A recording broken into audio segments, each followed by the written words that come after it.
The Thailand Trap. How I lost 35,000 pounds and nearly my life in Bangkok's dark side. Hey mate, I'm writing this at 3:47 a.m. Bangkok time, unable to sleep again. The nightmares are back. 7 months since my deportation, and I still wake up in cold sweats, thinking I'm back in the detention center. I've been thinking about sending you my story for quite a while now, ever since watching your episode about Jake's nightmare in Thailand. I realized I need to get this out. Maybe it'll help someone else avoid the absolute disaster that some people have in Thailand. This is the story of how I went from having 35,000 pounds in savings to being deported from Thailand with 347 pounds to my name. How I went from living like a king to sharing a cell with 12 other men. How I went from believing in love to discovering I was just another ATM with feelings. If you're thinking about moving to Thailand, or if you know someone who is, please read every word of this. Your future self will thank you. I still remember when I quit that soul-crushing marketing job in Manchester. It was a Tuesday morning in January of 2024, and I'd just endured another pointless meeting about customer engagement paradigms. I looked around that sterile conference room at the faces of people who'd given up on life, and something inside just snapped. I quit, I announced, standing up mid-presentation. I walked out of that office building for the last time, breathing the cold Manchester air, and I swear I felt 20 years younger. I had 35,000 pounds in savings, no mortgage, no wife, no kids, nothing tying me down. I was 33 years old and finally free. Thailand had been calling my name ever since I watched those digital nomads vlogs during lockdown. You know the ones, bronzed 20-somethings working from beachside cafes, making 6 figures while living on 500 pounds a month. Living the dream, they called it. And I wanted that dream more than anything. I landed in Bangkok on a humid Tuesday morning in February of 2024, stepping off that Emirates flight into what felt like a different universe. The assault on your senses is immediate. The humidity hits you like a wall, and the chaos of Suvarnabhumi airport overwhelms you. And a cacophony of Thai voices creates this exotic symphony that makes your heart race. But it's intoxicating. God, it's intoxicating. Within 48 hours, I found my slice of paradise. The apartment was in Thong Lor, one of Bangkok's trendy expat districts. 1 bedroom, modern amenities, pool on the roof, gym in the basement. The rent, 25,000 baht a month. That's about 600 pounds. Back in Manchester, 600 pounds wouldn't even cover a parking space in the city center. I remember calling my mate Dave that first night, video calling him from my balcony as Bangkok's neon skyline twinkled behind me. "Mate, you're not going to believe this," I said, panning the camera across the view. "I'm basically retired at 33, living the dream while you're stuck in traffic on the M60. "You jammy bastard," he said. "How long can you keep this up?" "Forever," I replied confidently. "My freelance work pulls in about 2,500 pounds a month, which is like 5,000 pounds here. I'm set for life." Oh, how wrong I was. Those first few weeks were pure magic. I'd wake up whenever I wanted, work a few hours on my laptop from cafes that charged 50 baht for coffee that would cost 4 pounds in London. Lunch was street food, 50 baht for pad thai that was better than anything I'd had in the UK. Dinner was at rooftop restaurants with views that belonged in movies. The money went further than I'd ever imagined. A massage cost 300 baht. That's about £7. Back home, I'd pay £70 for the same service. I felt like the richest man alive. But it wasn't just the money. It was the freedom. No boss breathing down my neck. No gray skies and endless rain. I was living authentically for the first time in my adult life. I started a blog called Manchester to Bangkok, Living the Dream, and began documenting my adventures. The comments poured in. Living vicariously through you, mate. You've got the life we all wanted. How do I do what you're doing?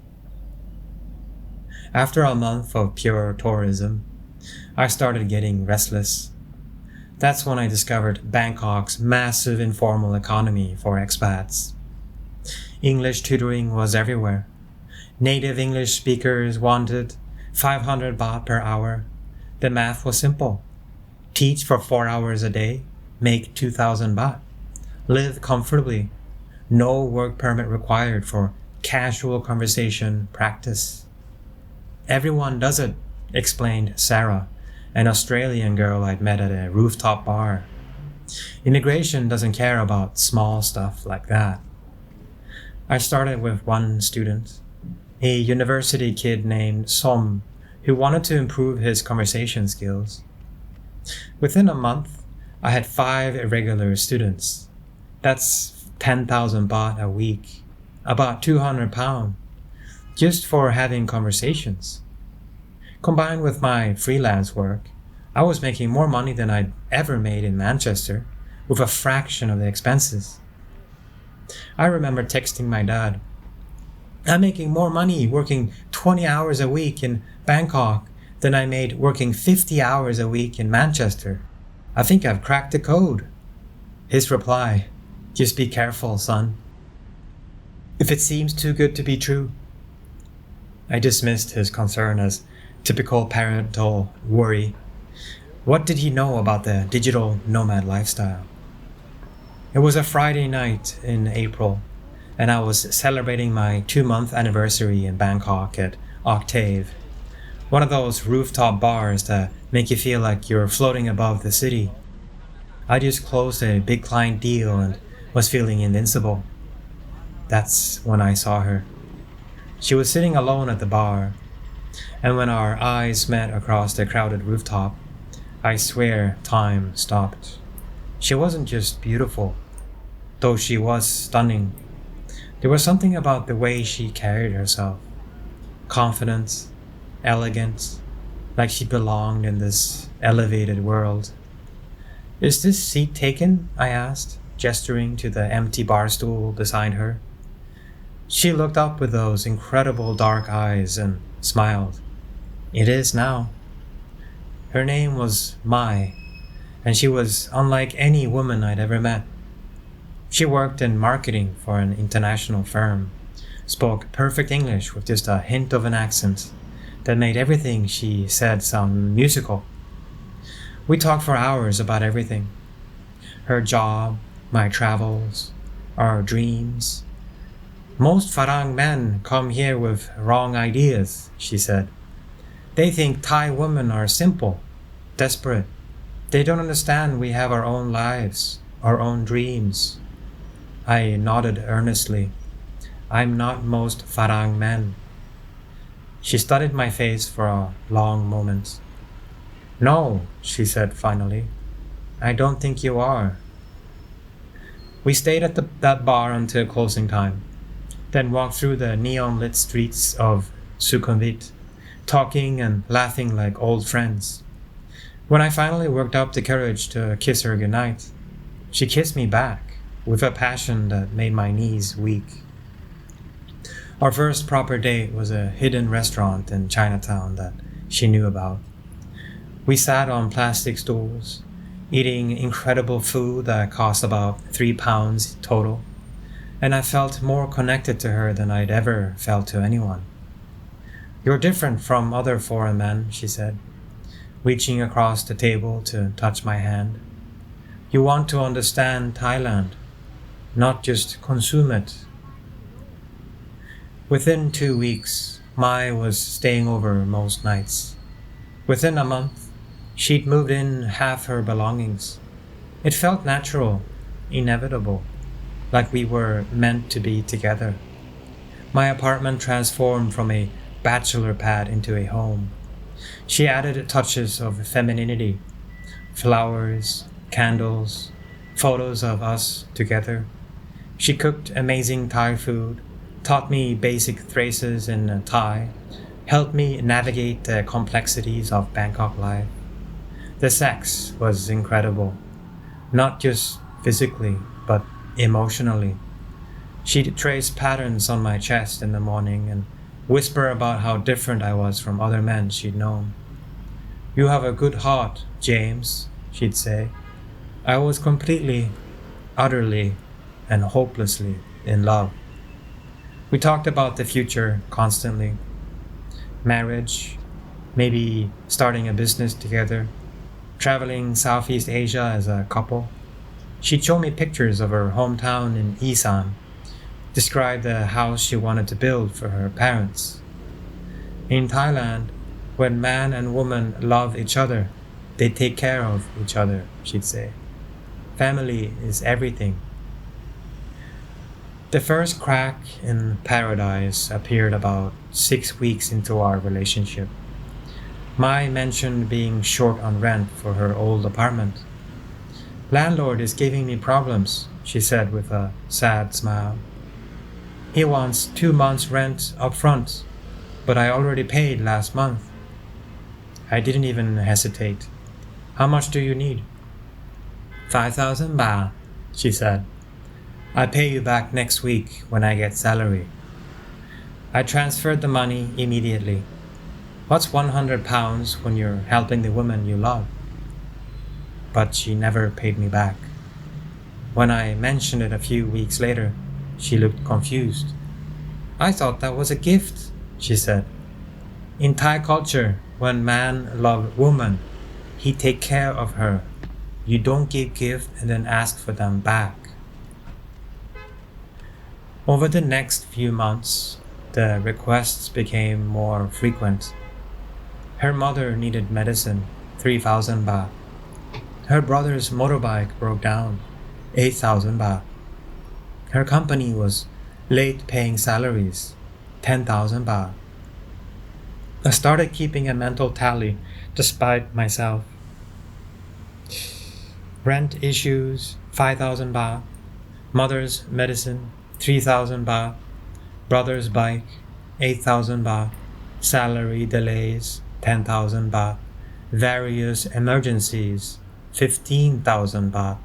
Total, 41,000 baht, about 820 UK pounds. But I pushed these thoughts away. This wasn't about money.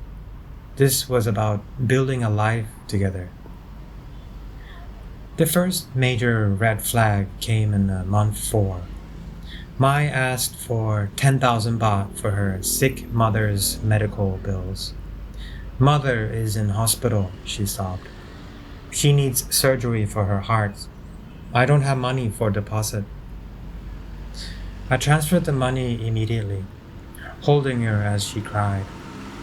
She left that afternoon to go to the hospital in her hometown, promising to call me that evening. She didn't call. The next day, I saw her Instagram story. She was at the beach resort in Hua Hin, cocktails in hand, sunset photos with friends. The timestamp showed it was posted just hours after she'd supposedly left for the hospital. For 3 days, nothing. Radio silence. I was going mental, calling, texting, even showing up at her office. When she finally returned, she acted like nothing bad happened. "Where were you?" I demanded. "I told you, with my mother in hospital. Your Instagram shows you at the beach resort." She looked annoyed. "I needed stress relief after mother's sickness. You don't understand Thai culture. When we have problems, we go to temple. We find peace in nature. The beach is my temple. I wanted to believe her so badly that I convinced myself it made sense. Cultural differences, right? God, I was such an idiot. While my relationship was showing cracks, my legal situation was becoming equally precarious. I'd been doing visa runs every few months, quick trips to Cambodia or Laos to reset my tourist visa. But on my fourth visa run, something changed. I'd overstayed by 8 days because of Mai's birthday celebration. The immigration officer at the Cambodian border looked at my passport with increasing suspicion. My visa history told a clear story. I wasn't a tourist. I was living in Thailand. You work in Thailand? He asked. No, sir, just tourist, I lied, my heart hammering. He stamped me in, but I could feel his suspicion. That night, I couldn't sleep. I started researching proper work visas, but the requirements were insane. Company sponsorship, minimum salary requirements, mountains of paperwork. My freelance and tutoring setup was completely, utterly illegal. Just as my visa situation was becoming a source of constant anxiety, everything exploded at home. My dad had a massive heart attack on a Sunday morning in September. Mom called me, hysterical. He's in intensive care, she sobbed. The doctors don't know if he'll make it through the night.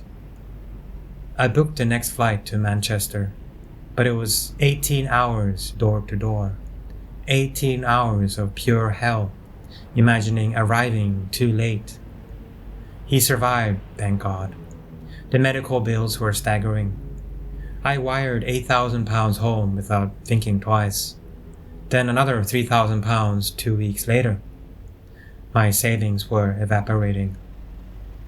When I returned to Bangkok, Mai was blessed and supportive. I understand family is important, she said, but you also have responsibilities here. We were planning to take that trip to Koh Samui, remember? I stared at her in disbelief. My father almost died. But he didn't die. He's okay now, yes? So we can still go on holiday. Something cold settled in my chest. I can't afford a holiday right now. Her face changed. The warmth disappeared. So you have no money for me, but you have money for your father? In Thailand, we say a man who cannot take care of his woman is not a real man. With my savings dwindling and my visa situation precarious, I started making increasingly desperate choices. That's when I met Rick, an American expat who'd been in Thailand for 5 years. He had money, connections, and a lifestyle that screamed success. I'm in cryptocurrency promotion, he explained. I help connect Western investors with Asian opportunities. I need someone to manage the social media side. The work seemed straightforward. Create content for various crypto investment platforms, manage social media accounts, write testimonials and blog posts.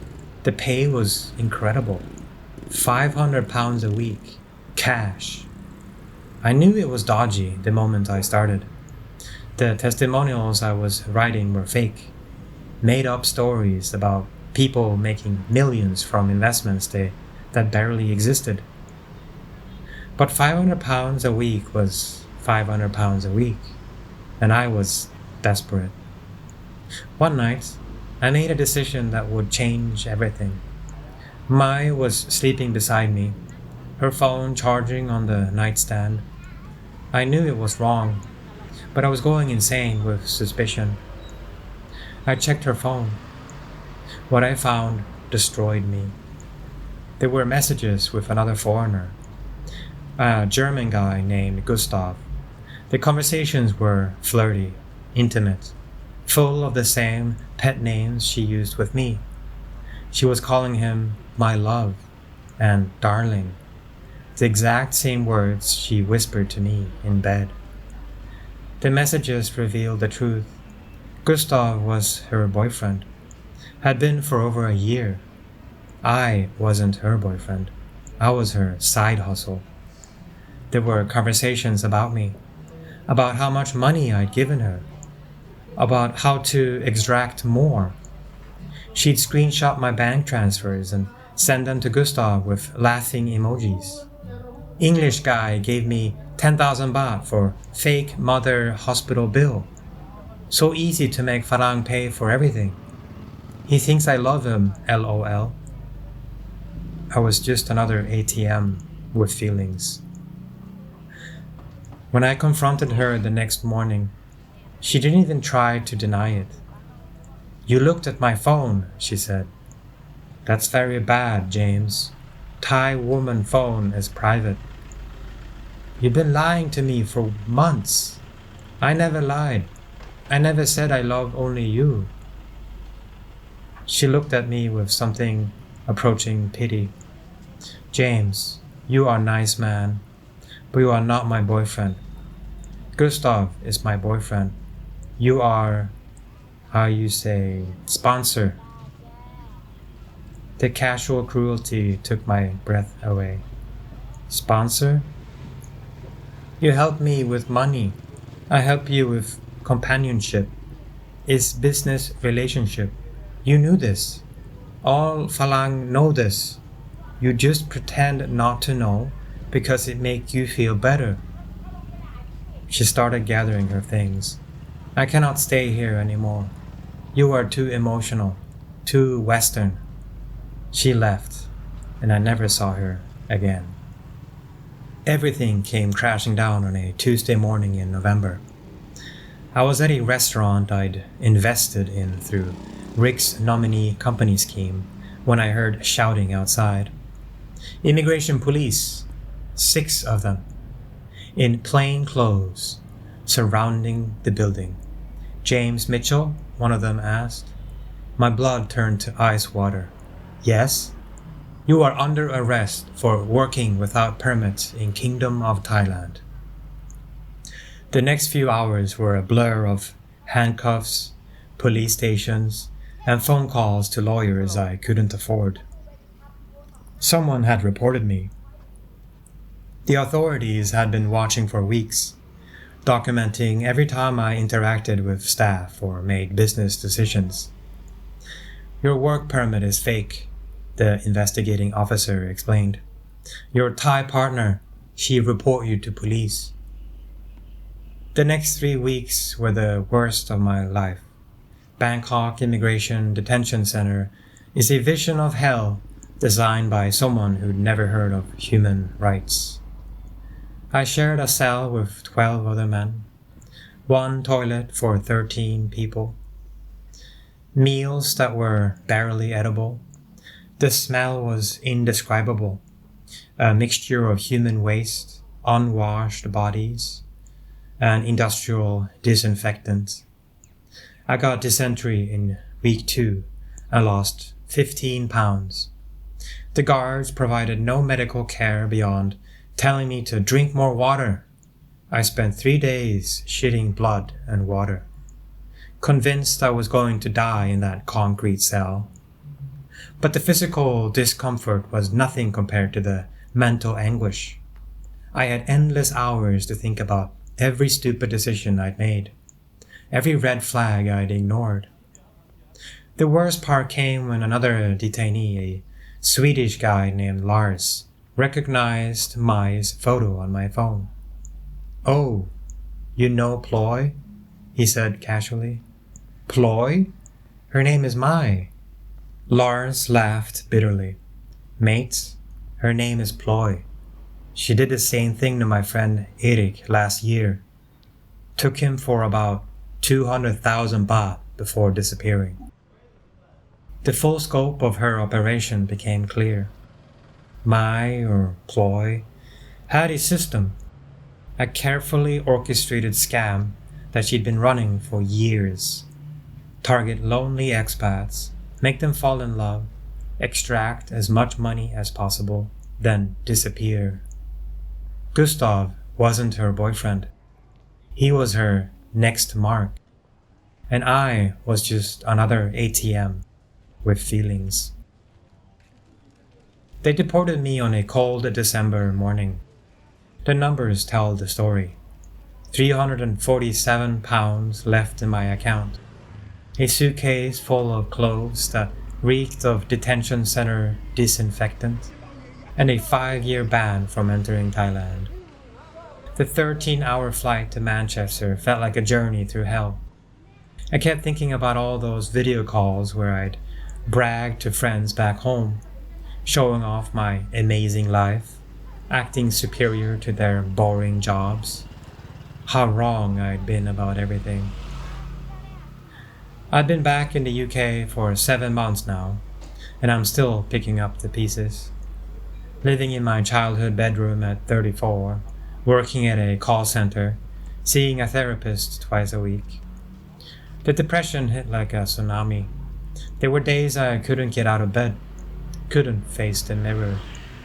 But slowly, painfully, I'm putting myself back together. I was selfish, naive, and arrogant. I thought I could waltz into a foreign country and live like a king without consequences. And here's the part that really stings. I used Mai as much as she used me. I wanted a beautiful Thai girlfriend to complete my expat fantasy, and I was willing to pay for the privilege. Thailand isn't a playground for Western fantasies. It's a real country with real laws, real people, and real consequences for those who don't respect either. If you're thinking about making the move to Thailand, here's what I desperately wish someone had hammered into my thick skull. Work legally or don't work at all. Tourist visas are for tourists, not for setting up your new life. The authorities aren't stupid, and they're not your friends. Keep your family close. I abandoned the people who actually loved me for a fantasy. My parents have forgiven me, but I'll never forgive myself for putting them through that worry and shame. If it seems too good to be true, it absolutely is. Paradise doesn't exist, especially not for 600 pounds a month in Bangkok. Love doesn't come with a price tag. If someone only responds to your messages when you're paying their bills, that's not love. That's business. Have an exit strategy. I went to Thailand with no plan except live cheaply and have fun. That's not a plan. It's a recipe for disaster. I'm not the same person who boarded that flight to Bangkok 2 years ago. That guy was naive, entitled, and living in a fantasy. This guy is broken, but honest, humbled, but hopefully wiser. The rebuilding is slow work. I'm saving money again, carefully this time. I'm rebuilding relationships with family and old friends, learning to find happiness in ordinary things. Sunday dinners with my parents, pints with mates, the simple satisfaction of honest work. I know this story makes me look like a complete muppet. I know people will read this and think I deserved everything that happened to me. Maybe they're right. But if my disaster can save even one person from making the same mistakes, then maybe it wasn't all for nothing. Thailand is a beautiful country with wonderful people. But it's not a fantasy land where Western money buys you a consequence-free life. It's a real place that deserves respect, not exploitation. I went there seeking freedom and found only how foolish I was. The real paradise I had abandoned was back home, with people who loved me for who I was, not what I could provide. So don't be like me. Don't chase the sunset. Don't believe in magic. And for God's sake, don't fall in love with someone who only texts you back when you're paying their bills. James. P.S. Feel free to use the story however you want. If it helps your channel warn other potential expats, then at least my humiliation serves a purpose. Just maybe blur out the photos of Mai or Ploy, whatever her name was, if you use them. She's probably moved on to her next victim by now.